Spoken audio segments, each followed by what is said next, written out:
Bismillahirrahmanirrahim. Donc du coup, avant de commencer le sujet d'aujourd'hui, je vais faire un petit rappel de ce qu'on a vu, enfin je vais faire un ajout plutôt de ce qu'on a vu la semaine dernière. Donc la semaine dernière, on avait vu que on a vu la ayah de la bonté, donc la ayah 177 de sourate Al-Baqarah. Et c'est vrai qu'on voit qu'il est très important dans cette sourate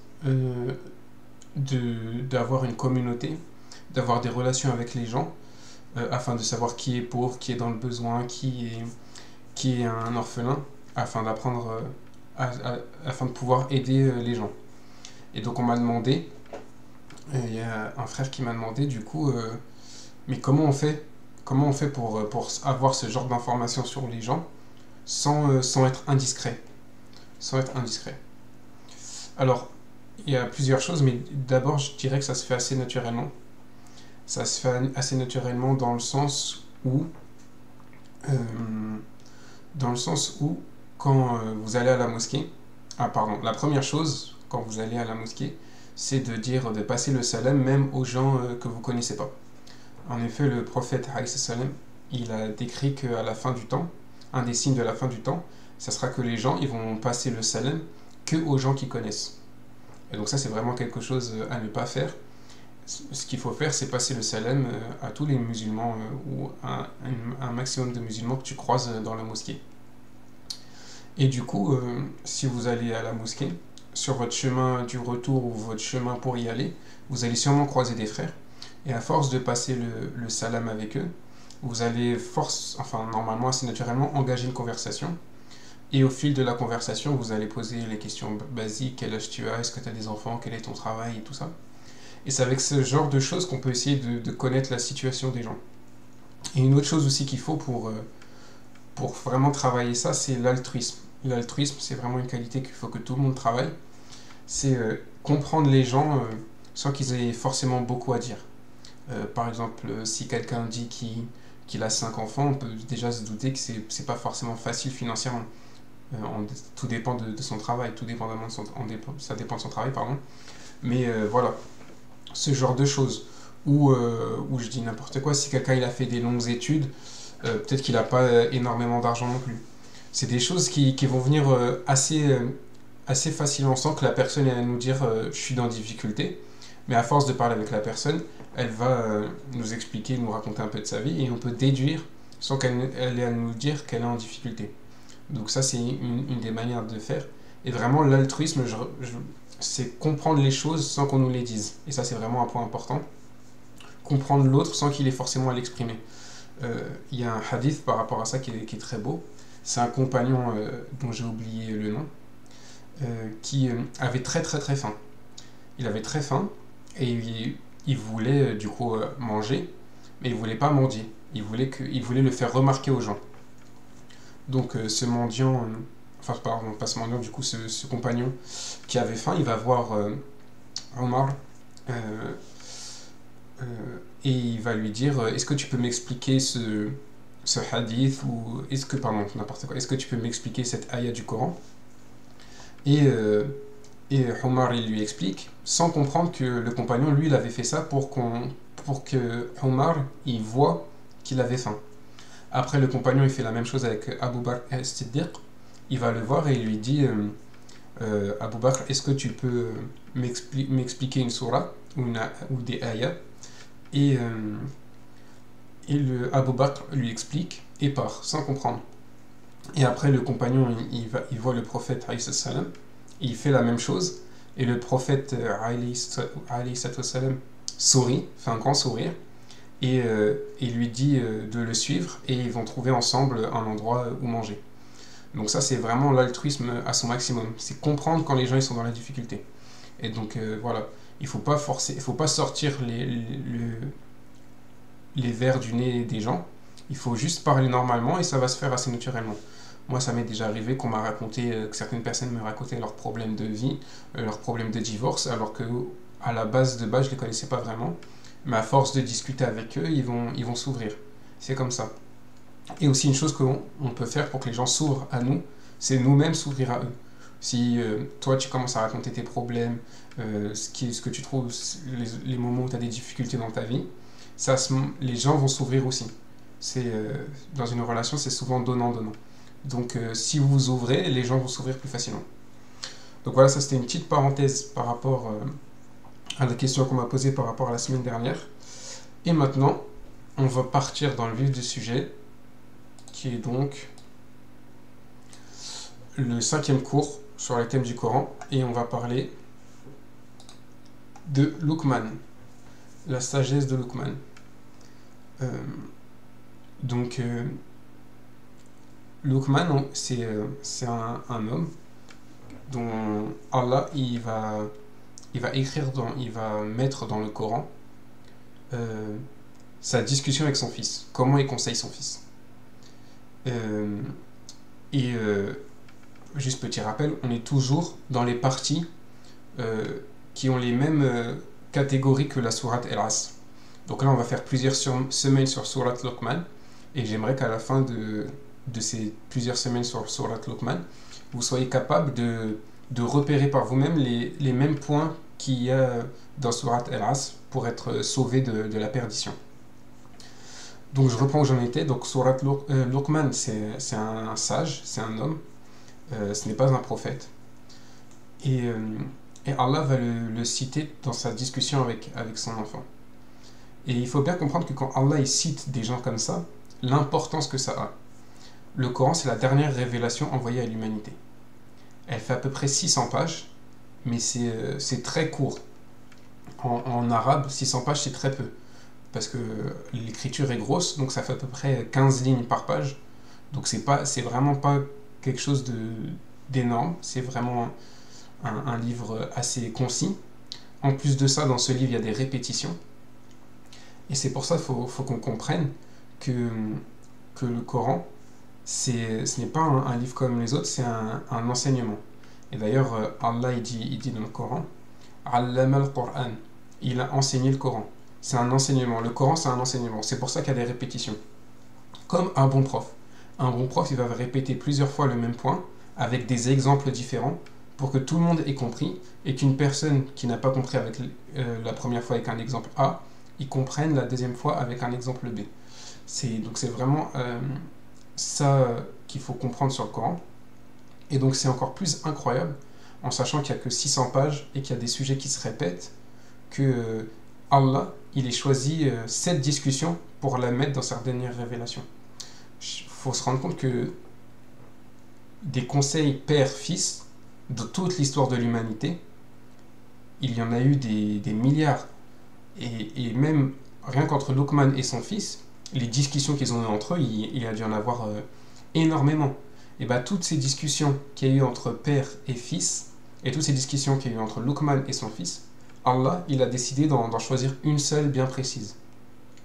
Et donc ça prouve, et pourquoi je rappelle ça, c'est pour qu'on se rappelle l'importance de ces conseils, c'est Allah, il a décidé de les mettre dans cette dernière révélation. Et aussi, c'est un rappel pour se rappeler qu'il ne faut pas forcément être un prophète pour faire les choses d'une très bonne manière.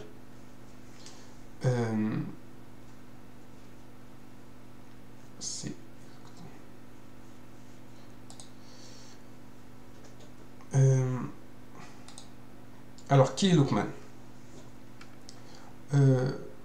Luqman, c'est un sage, et il faut bien comprendre qu'à l'époque des Arabes, il était très connu. Il était très connu, c'est-à-dire que c'était, on va dire, une sorte de légende chez eux. Comment dire, s'il y avait des citations sages ou des dictons, on pouvait les attribuer à Luqman. C'était quelqu'un de sage. Et justement, il y a des Arabes du temps du prophète, alayhi salam, qui lui ont demandé alors, est-ce que Luqman c'était vraiment un sage? Un peu en le défiant et en s'interrogeant sur Luqman, savoir qu'est-ce que Allah, qu'est-ce que le prophète alayhi salam allait dire sur Luqman.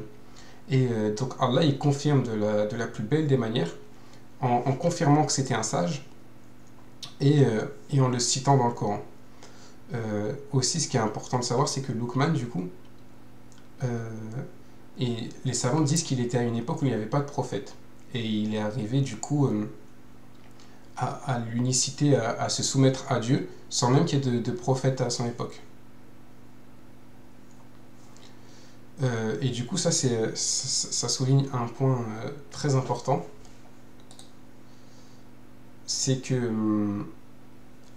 quel point ça souligne? Le point que ça souligne qui est très important, c'est qu'on ne peut pas savoir qui est musulman. On ne connaît pas les cœurs des gens. Euh, Certes, Allah il dit dans le Coran, Inna dinna indallah il-Islam, la seule religion acceptée pour Allah, c'est l'islam, c'est-à-dire la soumission. La seule religion acceptée par Allah, c'est la soumission. Mais lui, il suivait pas un prophète. C'est-à-dire que nous, en tant que musulmans, on ne peut pas se dire si quelqu'un il va directement en enfer ou pas. Et nous, ça se trouve, si à la place du prophète, on nous avait demandé si un sage ancien, il était qui il était, on aurait dit tout de suite ah bah il va en enfer, etc. Mais non, il faut pas faire des conclusions trop hâtives. Il faut pas oublier que qu'on ne sait pas ce qu'il y a dans les cœurs et que c'est et que Allah il n'accepte pas le shirk, il n'accepte pas qu'on l'associe à quelqu'un, mais nous, la règle de base, c'est qu'on dit que quelqu'un qui ne croit pas en Allah, il est, il est en enfer, mais sauf qu'on ne sait pas ce qu'il y a dans le cœur des gens, et on ne sait pas ce qu'il y a dans les cœurs des gens juste avant de mourir. Donc on peut pas, on peut pas si on nous spécifie une personne, si je sais pas un tel, si on nous demande est-ce qu'un tel il va en enfer au paradis, nous on ne peut pas répondre parce que on ne sait pas ce qu'il y a dans son cœur, on ne sait pas sur quoi il est mort. Donc ça c'était un petit rappel. Euh, donc voilà, Luqman c'est vraiment un sage de l'époque. Et, et eux, comment ils expliquent la sagesse? Bon, je vais parler de la sagesse plus tard. On va continuer sur Luqman. Sur cette question-là, qui est musulman auprès d'Allah? On a un très bon exemple de ça dans la sira, dans la biographie du prophète, c'est que à la première immigration des compagnons en Abyssinie, le roi Négus, donc c'était un roi chrétien à l'époque, et il s'est converti secrètement. Il s'est converti secrètement. Et à sa mort, donc il était très loin du prophète, il s'est converti à l'islam secrètement. Donc ça veut dire quoi? Ça veut dire que si vous regardez les gens de son pays, quand il est mort, ils étaient persuadés qu'il était chrétien. Et, et le prophète, il a reçu la révélation à distance que du coup le roi Négus, il était mort. Et ils ont fait la prière mortuaire sur lui, la prière mortuaire musulmane, du coup, sur lui, à distance. Et donc ça, c'est vraiment une leçon pour qu'on comprenne qu'on ne peut pas savoir qui est musulman et qui n'est pas musulman. Parce que si on demande aux historiens d'Abyssinie, de l'époque, et à ses contemporains du roi, ils nous auraient tous dit qu'il est mort chrétien. Parce que c'est quelque chose qu'il a gardé secret, sa conversion à l'islam. Donc voilà, c'est juste pour se rappeler que le musulman, il ne catégorise pas les gens sans connaissance. Et aussi, pour se rappeler à tous qu'on peut prendre la sagesse. On n'est pas obligé de prendre des sagesses ou forcément d'un musulman. On peut prendre des choses sages qui ne viennent pas forcément d'un musulman. Le musulman, il n'est pas injuste. Si quelqu'un dit quelque chose de sage ou de vrai, on doit le reconnaître. Et on ne doit pas avoir une sorte d'esprit sectaire à penser que la sagesse vient uniquement des musulmans ou quelque chose comme ça. Et en plus, un autre point très important pour notre époque, ça se trouve, il y a des gens qu'on connaît ou qu'on ne connaît pas, qui croient en un Dieu unique, qui ne l'associent en rien du tout, ils ne disent pas qu'il a d'enfants, ils l'adorent de la bonne manière. Enfin, ils ont dans leur cœur une adoration pure. Mais la seule chose qui le repousse d'être musulman, c'est les musulmans. Je répète, il y a sûrement des gens ici-bas, sur Terre, dont la seule chose, ils ont une croyance pure, mais la seule chose qui les pousse loin de l'islam, c'est les musulmans. Et il y a même une invocation dans le Coran que les musulmans font contre ça. C'est Rabbana la naj'alna fitnata lil din kuthra.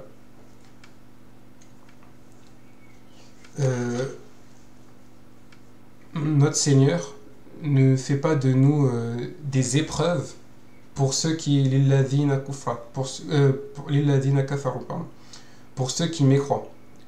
Notre Seigneur ne fait pas de nous des épreuves pour ceux qui mécroient. C'est-à-dire que le musulman, il doit faire attention à ne pas être une épreuve pour ceux qui mécroient, parce que ça va être une excuse pour eux de s'éloigner de la religion. Et ça, c'est forcément quelque chose qui arrive, et c'est vraiment quelque chose auquel le musulman doit faire attention. Donc maintenant que j'ai fini cette petite parenthèse, on va parler de la sagesse de Luqman. Hop.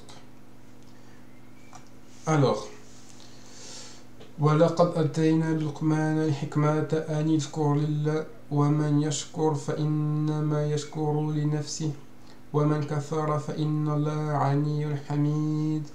Nous avons effectivement donné à Luqman la sagesse. Sois reconnaissant à Allah, car quiconque est reconnaissant n'est reconnaissant que pour soi-même. Alors,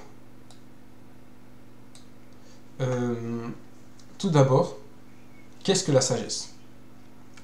C'est un point important. La sagesse, nous on pourrait souvent avoir une idée assez floue de ce que c'est la sagesse. On va imaginer que c'est quelqu'un qui a beaucoup d'expérience, quelqu'un qui a beaucoup de savoir. Ou si la sagesse, quelqu'un qui a de la sagesse, on va peut-être le lier à quelqu'un qui est âgé. Parce que comme il est âgé, il a beaucoup vécu, il a de la sagesse. Quelqu'un qui fait des citations profondes. Quand il fait des phrases, il y a un sens profond et on a envie de les noter sur les réseaux sociaux ou quoi que ce soit. Des phrases profondes, on va se dire ça, c'est quelqu'un de sage. C'est comme ça, c'est ce genre d'idée qu'on lie à la sagesse. Mais il faut savoir que dans l'arabe ancien, ils aimaient beaucoup les idées simples. Ils aimaient bien que toutes les idées soient assez simples et claires. Et du coup, pour eux, la sagesse, c'était quoi? C'était avoir une bonne connaissance, une bonne connaissance utile, et l'appliquer. Je répète, la sagesse, c'est quoi? C'est avoir une connaissance utile, une bonne connaissance, et l'appliquer. Exemple.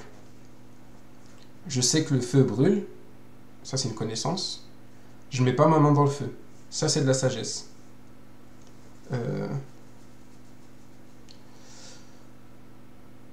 C'est vraiment... Donc c'est ça. Fumer.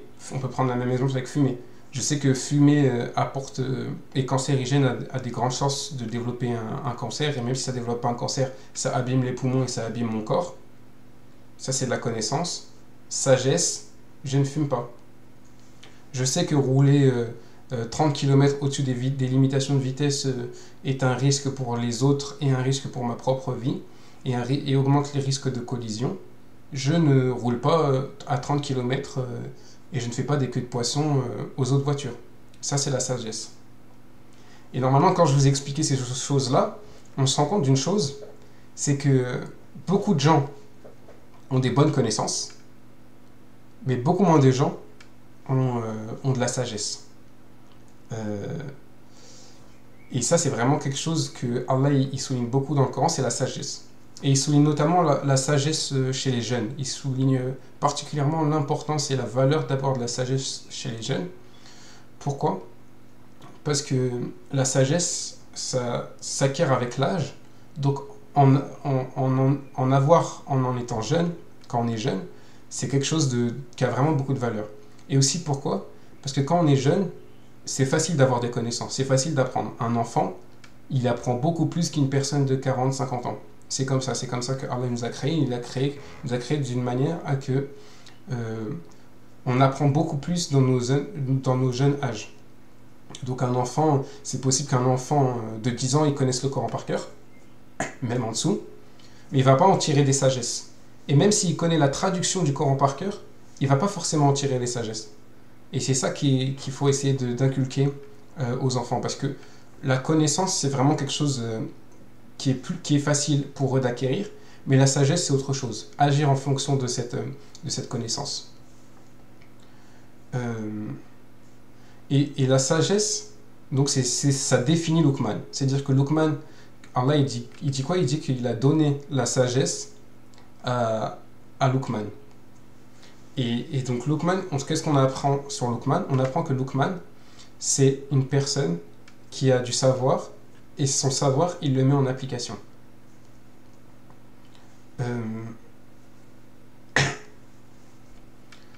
Et donc là, on va retourner sur la ayah. Hikmatu an yashkur lillah. Sois reconnaissant. Donc là, en arabe, sans rentrer dans les termes trop techniques, c'est un impératif, c'est un ordre. Sois reconnaissant à Allah. C'est comme si, en fait, c'est comme si Luqman, il s'ordonnait à lui-même d'être reconnaissant. C'est comme si Luqman, il se disait à lui-même, la reconnaissance, c'est tellement important, c'est quelque chose que je me rends obligatoire. Il s'est rendu obligatoire à la reconnaissance. Et ça, c'est le summum de sa sagesse. Le summum de la sagesse, Allah, il nous dit quoi? Il nous dit que le summum de la sagesse de Luqman, c'est d'être reconnaissant. Et c'est quelque chose qui s'est obligé à lui-même. Et être reconnaissant, on peut le voir, on peut le diviser en deux points. On peut le voir en premier point, être reconnaissant envers Allah. Donc on le remercie pour tous nos bienfaits, pour tous les bienfaits qu'il nous a accordés.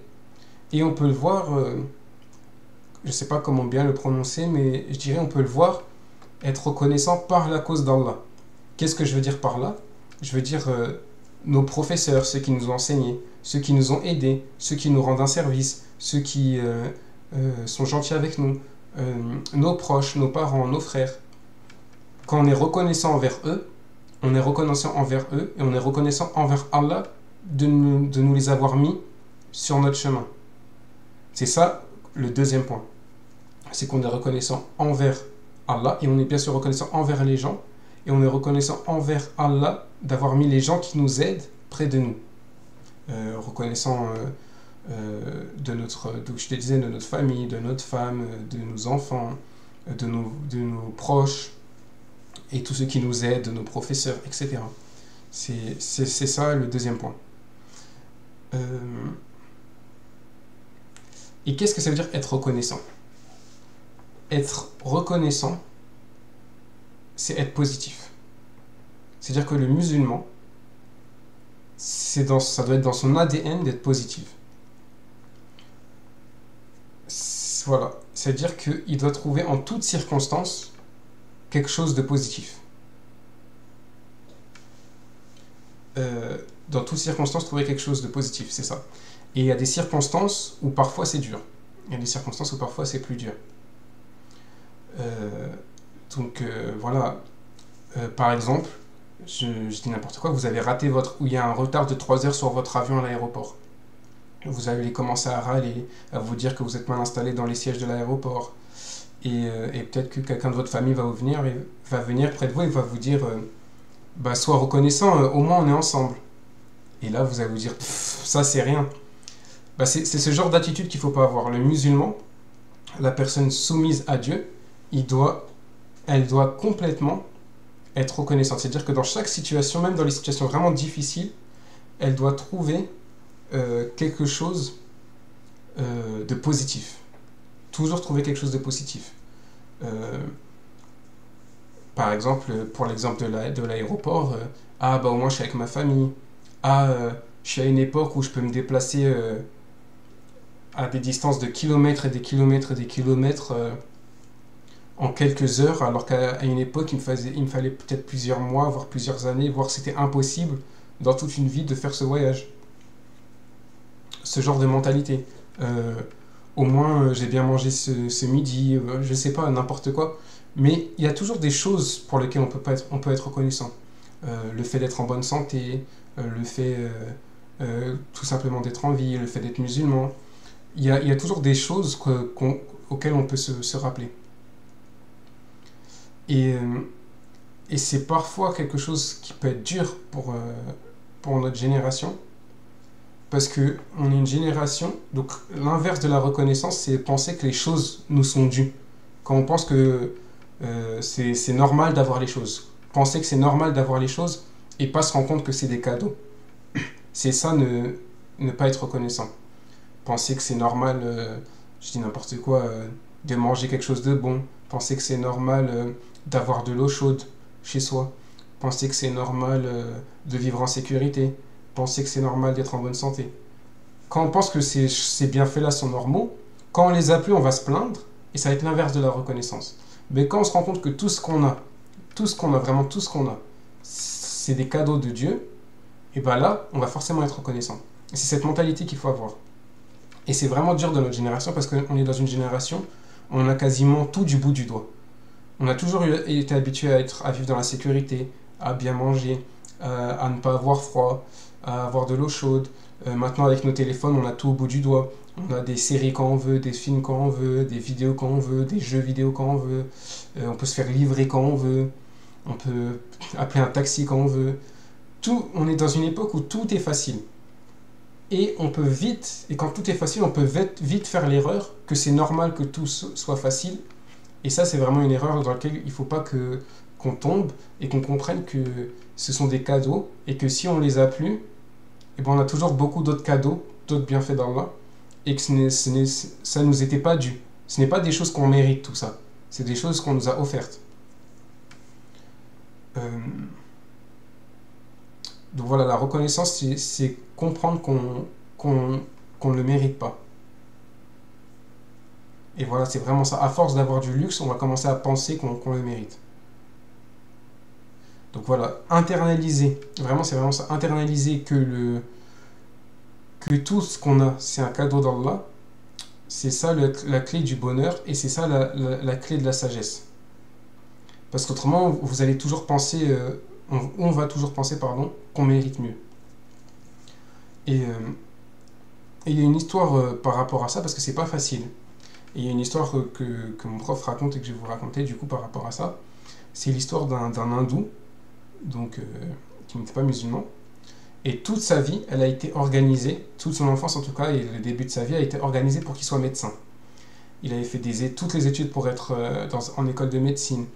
C'était aux États-Unis. Toutes les écoles pour être en école de médecine. Il avait fait toutes les classes préparatoires, enfin des cours à côté de ses cours normaux pour être prêt à être médecin. Il avait tout fait.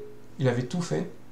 Et au moment où il doit se faire accepter par les écoles, aucune école l'a accepté. Aucune école n'a accepté son dossier. Il s'est vu refuser partout. Il est tombé en dépression.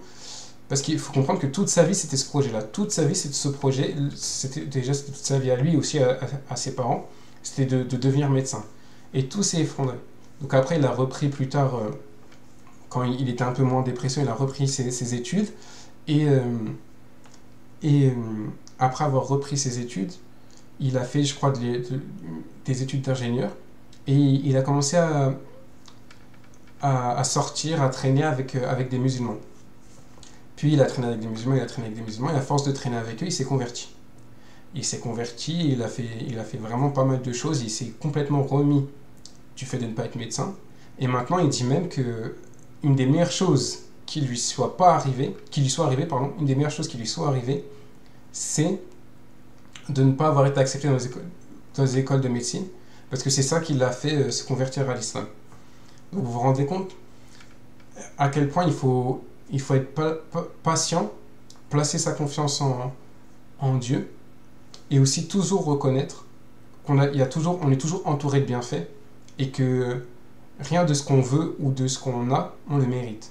C'est vraiment ça qu'il faut internaliser chacun d'entre nous, c'est que tout ce qu'on a, on ne le mérite pas, ce sont des cadeaux.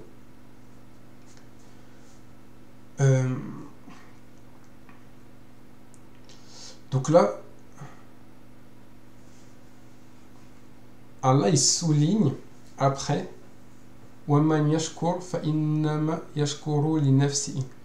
Celui qui est reconnaissant, il n'est reconnaissant que pour lui-même. Donc ça peut paraître assez contradictoire, parce qu'en général, quand on dit merci à quelqu'un, c'est une faveur qu'on lui fait à lui. On pourrait voir ça comme ça. Si je dis merci à quelqu'un qui me rend un service, ça serait comme lui faire une sorte de petit cadeau. En tout cas, ça serait quelque chose qui est pour lui, c'est pas quelque chose pour moi. Et là, Allah, il précise qu'être reconnaissant, c'est pas un bienfait pour Allah, mais c'est un bienfait pour nous. Et ça, c'est vraiment important parce que même en psychologie moderne, et même il y a même des conférences, des TED Talks, donc c'est un nom de conférence, des conférences assez connues, ou de psychologie, où les gens, ils disent ça, ils disent soyez reconnaissants autour de vous, et en fait, ça vous rendra vous heureux. Vous verrez la vie en positif, vous serez heureux, vous serez bien dans votre peau, bien dans votre vie. Donc Allah, il nous donne une clé du bonheur il y a 1400 ans, en nous disant, si vous êtes reconnaissant, c'est à vous que ça va être profitable.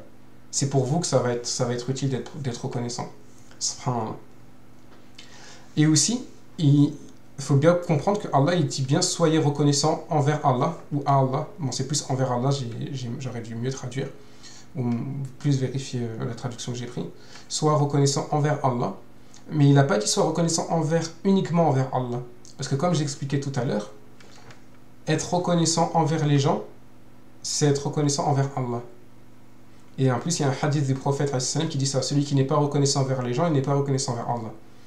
Donc c'est vraiment important d'être reconnaissant. Ça va nous rendre heureux. Et ça, c'est vraiment quelque chose à comprendre que c'est comme ça que fonctionne la psychologie humaine. Si on est reconnaissant avec les gens et reconnaissant de ce qu'on a, de ce que Allah nous a donné, on va vivre de manière positive parce qu'on va se rendre compte qu'on est entouré de cadeaux. On est entouré de cadeaux. Et que tout ça, on ne mérite pas. Et ça, c'est... Subhanallah. Alhamdoulilah, c'est vraiment quelque chose d'incroyable.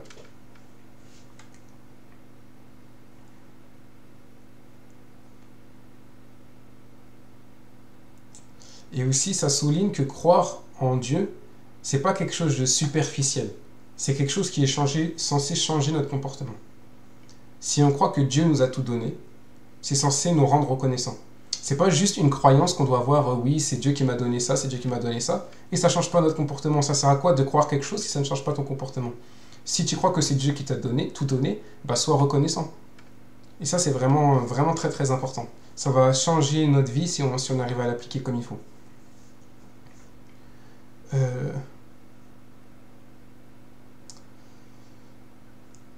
Et aussi, du coup, c'est important de ne pas se moquer des gens et de ne pas être indifférent des gens. Si on est reconnaissant, on va voir la valeur dans les gens. On va voir que chaque personne a de la valeur et on va voir cette valeur dans les gens parce que Allah, il les a honorés par la vie notamment, et donc c'est qu'ils ont de la valeur. Et donc on va voir de la valeur dans les choses, on va voir de la valeur dans les gens, et on va pas se moquer des gens. Et c'est vraiment important de ne pas se moquer des gens, pas se moquer de la voix, la façon de faire, de la façon de s'habiller, etc. Surtout quand on est jeune, on a vraiment tendance à se moquer facilement. Pourquoi? Parce que si on se moque de quelqu'un, ça va le mener vers l'ingratitude. Si je me moque du nez ou de la bouche ou des yeux ou des cheveux de quelqu'un, il va se dire ah mais j'ai des mauvais cheveux, et du coup qu'est-ce que ça va faire chez lui? Il va être ingrat. Donc être reconnaissant, ça implique ne pas se moquer des gens. C'est une conséquence logique, c'est qu'il ne faut pas se moquer des gens parce que si on se moque des gens, ce que Allah leur a donné, ils vont s'en plaindre. Ils vont se plaindre de leur corps, plaindre de leur façon de parler, se plaindre de leur taille, se plaindre d'autres choses. Donc voilà, vraiment attention à ne pas se moquer des gens d'aucune manière. Et aussi, à quel point la reconnaissance est importante, il ne faut pas oublier que ce sont les premiers mots du Coran. Alhamdulillahi Rabbil Alamin.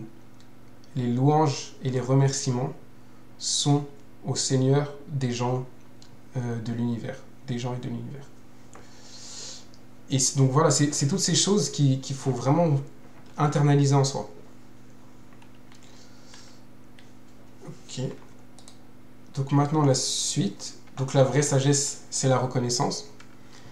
La différence entre la reconnaissance et l'ingratitude, je viens d'en parler, j'ai oublié de passer le slide, mais bon. Au moins je pense que c'était assez clair. Donc voilà, c'est vraiment ça. La reconnaissance, c'est comprendre que tout est un cadeau de Dieu. Et l'ingratitude, c'est penser qu'on mérite les choses et qu'elles nous sont dues. Et si on arrive à changer cette mentalité, on sera très heureux et ça nous sera utile à nous-mêmes comme nous le dit Allah.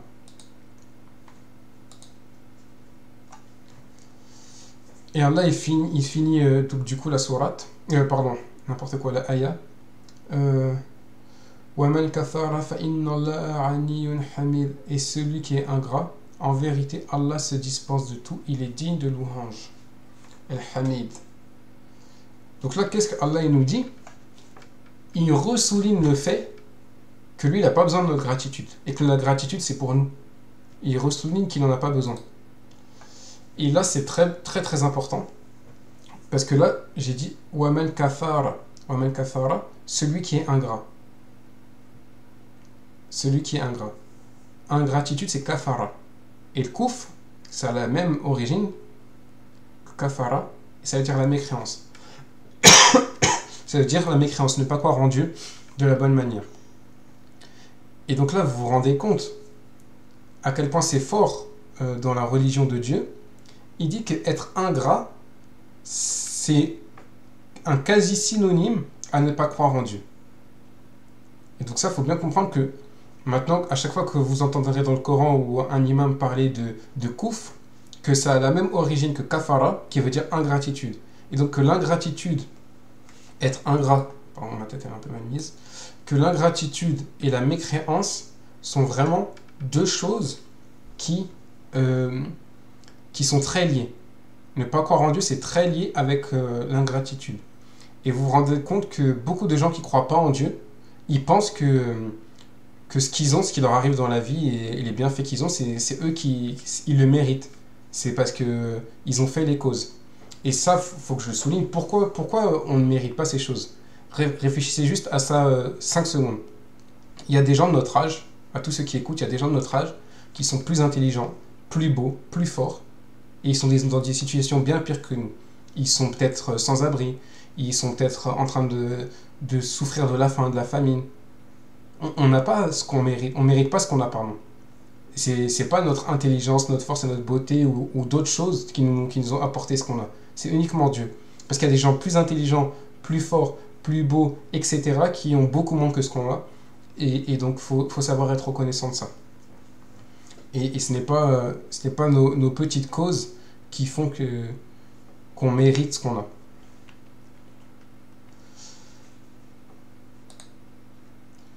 Alors là, Allah il a dit فَإِنَّ اللَّهَ عَنِيٌّ حَمِيدٌ. Al-Hamid. Al-Hamid, c'est différent d'Al-Mahmoud. Bon, là, c'est un peu de l'arabe, mais en gros, pour Mahmoud, c'est celui qui est loué. Celui qui est loué. Donc, celui qui est loué, ça veut dire c'est quelqu'un qui lui fait la louange. C'est quelqu'un, ça veut dire qu'il a forcément besoin de quelqu'un pour avoir de la louange, pour avoir des remerciements.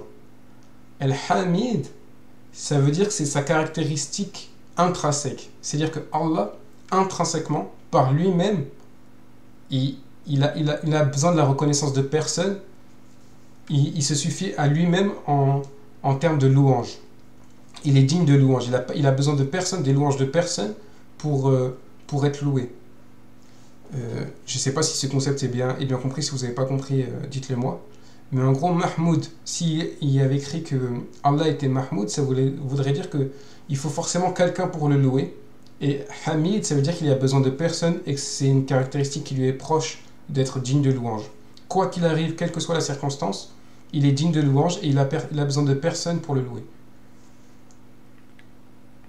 Et donc ça, c'est dans une autre sourate, une ayah du Coran. وَإِن تَعُودُوا نِعْمَةَ اللَّهِ لَتُحْصُوهَا إِنَّ اللَّهَ لَغَفُورٌ رَحِيمٌ. Et si vous comptiez les bienfaits d'Allah, vous ne saurez pas les dénombrer. Certes, Allah est pardonneur et miséricordieux. Donc ça, c'est pour se rappeler que Allah il nous a donné tellement de bienfaits que pour nous, c'est impossible de se rappeler. Rien que la vue, combien de choses la vue nous permet de faire. Notre cœur qui bat chaque jour. C'est pas automatique. Nous, on pense que c'est automatique, mais il y a des gens, leur cœur, ils ont des problèmes. Ils ont besoin de machines et de machines et de machines pour que leur cœur batte normalement. Ça, c'est un cadeau d'Allah que notre cœur batte sans qu'on y aille penser, sans qu'on ait de problèmes, sans qu'on y aille penser, sans qu'on ait à le réparer, sans toutes ces choses-là. C'est Allah qui nous a donné ce corps, c'est Allah qui nous a donné tout ce qu'on a, c'est Allah qui nous l'a donné. Et donc ça, c'est vraiment quelque chose sur lequel il faut qu'on médite. Et c'est ça, genre, c'est ça la sagesse ultime. Il faut vraiment comprendre que c'est comme ça que Allah introduit Luqman. Luqman, il est sage, et sa sagesse ultime, c'est parce qu'il s'est obligé d'être reconnaissant. Subhanallah. Et donc, c'est ce qu'on doit faire nous aussi, s'obliger à être reconnaissant, et c'est mettre en application notre croyance. C'est ça la sagesse. On croit que Allah il nous a tout donné, donc ça c'est le savoir. Le mettre en application ce savoir, c'est être reconnaissant. Donc maintenant, ce cours est un peu plus court que les autres cours. Euh, donc la semaine prochaine, on va encore faire Surat Luqman la suite. Je vais juste vous demander, avant de finir, Inch'Allah, que vous me disiez, pour vous, c'est quoi la reconnaissance et pour vous, c'est quoi l'ingratitude. Qu'est-ce que vous tiriez comme définition de qu'est-ce qu'il faut penser pour être reconnaissant et qu'est-ce qu'il ne faut pas penser pour être ingrat.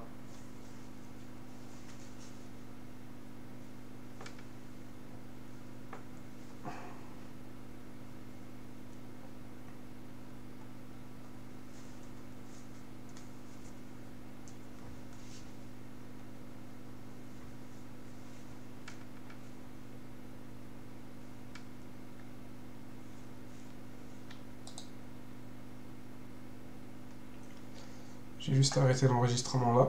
Assalamu alaikum wa rahmatullahi wa barakatuh.